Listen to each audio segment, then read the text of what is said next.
Hello and welcome everyone. In this tutorial we will see depth first search. Last tutorial में हमने BFS किया था, depth first search. Today we will do DFS. What is the basic idea behind DFS? जैसे BFS में हम करते थे level wise, इसमें हम क्या करेंगे, एक पर्टिकुलर पाथ को लेंगे, मूव करेंगे आगे, और जैसे ही उस पाथ पे डेड एंड आ जाएगा हम बैक ट्रैक करेंगे और दूसरा पाथ फॉलो करेंगे. फ्रेंड्स, ये बिल्कुल वैसे है जैसे मेज पजल होती है. आपको एक पॉइंट पे आप एंटर करे हो, सिर्फ एक पॉइंट है जहाँ से आप एग्जिट कर सकते हो, बट बीच में बहुत सारे पाथ है. सो आप क्या करोगे, एक पाथ को फॉलो करोगे, बिल्कुल एंड तक जाओगे. अगर वो आपको बाहर निकाल रहा है, एग्जिट करवा रहा है, then well and good. Otherwise आप बैक ट्रैक करोगे, दूसरे पाथ को फॉलो करोगे एंड तक. सेम प्रोसेस हम यहाँ यूज़ करते हैं. एक एग्जाम्पल के थ्रू देखते हैं how does it works. Let us से दिस इज माय ग्राफ. सो हम एक पाथ फॉलो करेंगे. लेट अस से हम ए से स्टार्ट कर रहे हैं, ए से बी तक गए, then B to D. But now D से हम आगे कहीं नहीं जा सकते हैं. So we will back track, B पर वापस जाएंगे, बी से चेक करेंगे क्या कोई और पाथ जा रहा है. Yes, b to e, e to h. Now you can see h to i भी एक पाथ बना हुआ है, एक जॉइंट एच बनी हुई है. So we will move from H to I. Now I के बाद हम कहीं नहीं जा सकते, आई से हम वापस ई पर जा सकते हैं, बट ई हम ऑलरेडी कवर कर चुके हैं. So we will back track, then again we will move back. E से भी कोई और पाथ नहीं जा रहा है, बी, देन बी से अगेन हम बैक ट्रैक करके ए के पास पहुंच गए. Now we can see A से एक और पाथ जा रहा है, that is A to C, then C to F. F के बाद अगेन हमारा डेड पॉइंट आ गया है, वापस जाएंगे, बैक ट्रैक करेंगे, सी के पास जाएंगे.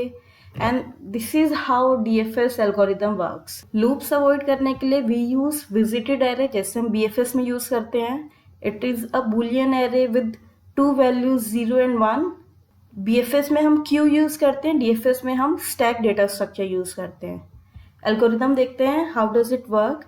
एक हम स्टैक क्रिएट करेंगे of size v is the number of vertices. एक विजिटेड एरे क्रिएट किया. Initially stack is empty and visited array is initialized to 0. The first step is randomly हम एक नोड सेलेक्ट कर लेंगे एज आर स्टार्टिंग पॉइंट, उसको visit करेंगे. इसमें क्या है, जैसे आप कोई नोड को विजिटेड मार्क कर रहे हो, आप उसी टाइम उसको आउटपुट में भी दोगे और उसको स्टैक में पुश करेंगे. Okay, after pushing that node to stack, हम उसकी कोई भी एक नॉन विजिटेड एडजेसेंट वर्टिसेस को विजिट करेंगे, स्टैक में पुश करेंगे, और ये प्रोसेस बार बार रिपीट करते रहेंगे जब तक कि हमारा डेड एंड नहीं आता है. नाउ डेड एंड क्या होगा कि उस नोड की कोई भी नॉन विजिटेड नेबरिंग नोड नहीं है. अगर ऐसा होता है तो हम स्टैक से एक नोड को पॉप करेंगे, पूरा प्रोसेस फिर से रिपीट करेंगे. Step number 2, 3 and 4, these 3 steps हम बार बार रिपीट करते रहेंगे. और कब तक करेंगे, जब तक कि हमारा स्टैक एम्प्टी नहीं हो जाता.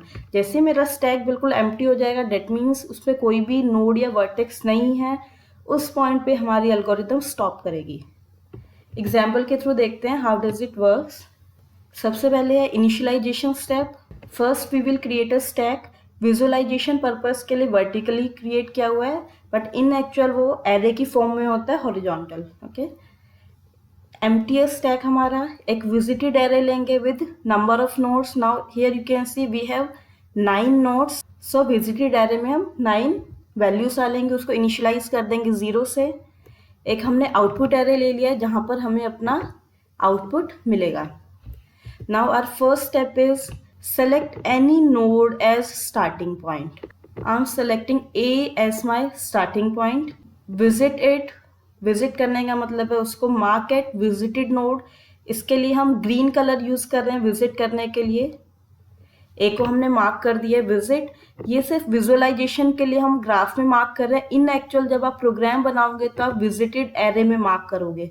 कैसे मार्क करेंगे, जैसे कोई नोड विजिट की उसकी वैल्यू हम कर देंगे 1, like this. Now after visiting that node, output करना है उसको, आउटपुट पे डाल देंगे A. Then add this node to stack, उसको ऐड में इंसर्ट कर. जैसे हम उसको ऐड करेंगे टॉप पॉइंट करेगा उस नोड को, क्योंकि ये फर्स्ट एलिमेंट है हमारा. नेक्स्ट स्टेप क्या है, visit any one of the non visited adjacent vertex.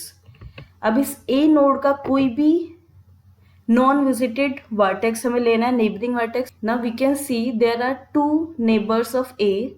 हम उनमें से किसी एक को चूज करेंगे, ठीक है, सिर्फ चूज वो करने हैं जो नॉन विजिटेड है। वी आर चूजिंग बी, ठीक है, उसको फिर विजिट कर देंगे, उसकी वैल्यू 1 कर देंगे, आउटपुट में डालेंगे। सेम प्रोसेस फॉलो करना है जैसे हमने ए के साथ किया है। आउटपुट किया बी को और उसको स्टैक में इंसर्ट किया। जैसे स्टैक में इंसर्ट करेंगे top will be top plus 1। Here green pointer is top, उसको इंक्रीमेंट कर दिया। नाउ अब हमें बी का एडजेसेंट नोड देखना है जो नॉन विजिटेड है। नाउ बी के भी 2 नेबर्स हैं, हम डी को चूज कर रहे हैं, ठीक है, उसको विजिटेड में उसकी वैल्यू 1 की, देन उसको हम आउटपुट कर देंगे, यहाँ पर आउटपुट किया एंड उसको स्टैक में इंसर्ट कर देंगे, टॉप की वैल्यू इंक्रीज की। Now we have to check non visited neighbour of D. Now here you can see D का कोई भी ऐसा नेबर नहीं है जो नॉन विजिटेड है, जो ब्लू कलर में है। So now this is our dead end जिसकी हम बात कर रहे थे। अब बैक ट्रैक करने के लिए हम क्या करेंगे, इसको हम करेंगे pop 1 vertex from the stack, क्योंकि डी का पर्पस पूरा हो गया है। डी को हमने पॉप किया, पॉप करने के बाद अगेन वही करना है, बी का हमें non visited neighbour find out करना है। Now here we can see B का एक नॉन विजिटेड नेबर है ब्लू कलर में, डेट विल बी ई को मार्क किया,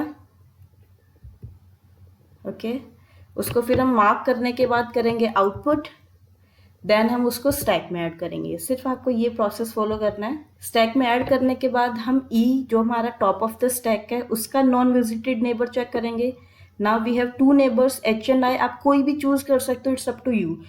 इसीलिए हम कहते हैं कि BFS एंड DFS में ऐसा जरूरी नहीं है कि हमारे पास एक यूनिक आंसर आएगा, हमारे पास डिफरेंट आंसर आ सकते हैं। सारे सॉल्यूशन आपके ठीक है अगर आपने प्रोसेस ठीक फॉलो किया हुआ है। नाउ आप एच एंड आई में से कुछ भी ले सकते हो। In this example we are choosing H को मार्क किया, फिर उसको आउटपुट करेंगे एंड उसको स्टैक में ऐड करेंगे। देन एच का एक नेबर चेक करेंगे, yes there is a neighbour of H which is unvisited. I को मार्क किया, उसको आउटपुट किया और उसको स्टैक में इंसर्ट किया, ओके। नेक्स्ट हमें आई का चेक करना है। नाउ यू कैन सी आई का कोई भी अनविजिटेड नेबर नहीं है, सो अब हम इसको क्या करेंगे, पॉप कर देंगे, ओके। देन हम एच के लिए चेक करेंगे, एच का भी कोई भी नॉन विजिटेड नेबर नहीं है, you can check from the diagram, H को पॉप कर देंगे। देन ई के लिए चेक करेंगे, ई का भी कोई नॉन विजिटेड नेबर नहीं है, पॉप। बी के लिए भी कोई नहीं है, पॉप।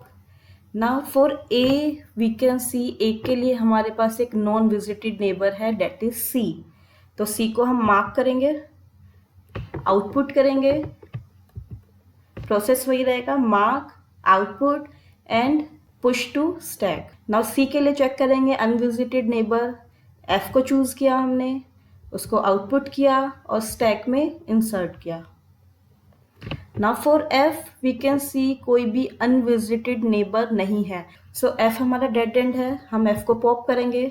सी के लिए चेक करेंगे, नाउ यू कैन सी सी के लिए एक अनविजिटेड नेबर है जी को मार्क किया, आउटपुट किया एंड स्टैक में पुश किया, डन। अब जी के लिए चेक करेंगे, अब जी के लिए कोई भी अनविजिटेड नेबर नहीं है, पॉप। सी के लिए भी कोई नहीं है, पॉप। ए के लिए भी अब कोई अनविजिटेड नेबर नहीं है, you can check from here. एक पूरा हमारा मार्क हो चुका है ए के दोनों नेबर्स, सो ए को भी हम पॉप कर देंगे। नाउ जैसे हम ए को पॉप करेंगे हमारा स्टैक बिल्कुल एम्प्टी हो जाएगा। Now that was our exit condition, कि जैसे हमारा स्टैक एम्प्टी हुआ हम एग्जिट कर जाएंगे यहाँ से, and this is our output. So this is how DFS algorithm works. Its complexity is same as BFS, that is order of V plus E, where V is the number of vertices, E is the number of edges. Next is some applications of DFS. Here it will be DFS. First application is to find minimum spanning tree. Minimum spanning tree हम कर चुके हैं, DFS के through हम वो find out कर सकते हैं। Next is detecting cycle in a graph. अगर कोई भी ग्राफ में एक बैक एज आती है, बैक एज, तो डेट मीन्स उसके अंदर एक साइकिल है। डीएफएस के थ्रू हम चेक कर सकते हैं कि किसी ग्राफ में बैक एज है या नहीं है। पाथ फाइंडिंग, दो वर्टिसेस के बीच में हम पाथ फाइंड आउट कर सकते हैं यूजिंग डीएफएस। मान लो हमें यू एंड जेड के बीच में फाइंड आउट करना है, तो you will be my starting node जहाँ हम डीएफएस स्टार्ट कर रहे हैं, और किसी भी पॉइंट पे जब हम जेड के पास पहुंच रहे हैं तो वहाँ हम स्टॉप कर देंगे और पाथ हम स्टैक के थ्रू कंप्लीट कर लेंगे। नेक्स्ट है finding strongly connected component of a graph. Strongly connected component क्या होते हैं? जब सारे वर्टिसेस के बीच में एक पाथ है, सो बेसिकली इसमें हमें क्या करना है, पाथ फाइंड आउट करना है between every pair of vertices. Okay, next is very important, solving puzzles with only one solution, such as maze. जैसे हमने स्टार्टिंग में भी कहा था कि मेज का एग्जाम्पल बहुत परफेक्ट फिट होता है इसके ऊपर, so there we can use DFS. And also in topological sorting, ये हम आगे करेंगे, what is topological sorting, how can we use DFS. This is your practice problem. आपके सॉल्यूशन अलग अलग हो सकते हैं, बस मेक श्योर आपने कॉन्सेप्ट ठीक यूज किया हुआ है। Thank you very much, I hope आपको समझ आया होगा। अगर आपको किसी भी टॉपिक पे कोई भी डाउट है, आप कमेंट सेक्शन में पूछ सकते हो।